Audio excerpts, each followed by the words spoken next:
1914 Europe का एक शांत सा दिखने वाला महाद्वीप, लेकिन अंदर ही अंदर जल रहा था एक ऐसा बारूद का ढेर जो पूरी दुनिया को आग में झोंकने वाला था।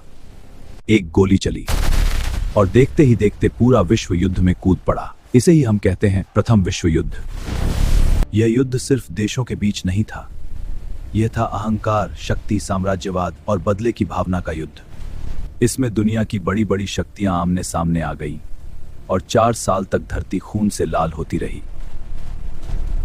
इस युद्ध के पीछे कई कारण थे, लेकिन सबसे बड़ा कारण था राष्ट्रवाद। हर देश खुद को सबसे शक्तिशाली बनाना चाहता था। इसी के साथ साम्राज्यवाद ने देशों को एक दूसरे से टकरा दिया। जर्मनी, ब्रिटेन और फ्रांस दुनिया पर कब्जा करने की दौड़ में थे। दूसरा बड़ा कारण था गठबंधन देश। यूरोप 2 गुटों में बंट गया। ट्रिपल अलायंस में थे जर्मनी, ऑस्ट्रिया, हंगरी और इटली। ट्रिपल एंटेंट में थे ब्रिटेन, फ्रांस और रूस। और फिर आया वो पल जिसने आग लगा दी, आर्च ड्यूक फ्रांस फर्डिनेंड की हत्या। बस यहीं से युद्ध की शुरुआत हो गई। 1914 से 1918 तक चला यह युद्ध बेहद खतरनाक था। इसमें नई नई तकनीकों का इस्तेमाल हुआ, जैसे मशीन गन, टैंक, जहरीली गैस, पनडुब्बियां। सैनिक ट्रेंचेस में रहकर लड़ते थे, जहां हर दिन मौत सामने खड़ी रहती थी। 1917 में एक बड़ा मोड़ आया, जब संयुक्त राज्य अमेरिका युद्ध में शामिल हो गया। इससे मित्र राष्ट्र को ताकत मिली।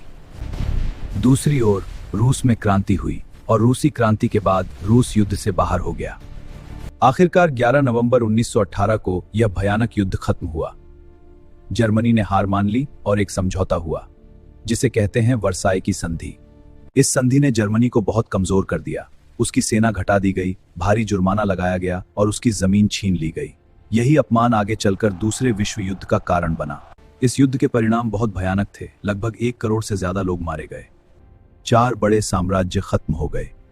जर्मन साम्राज्य, ऑस्ट्रो हंगेरियन साम्राज्य, ओटोमन साम्राज्य, रूसी साम्राज्य। नई नई देशों का जन्म हुआ और दुनिया की राजनीति पूरी तरह बदल गई।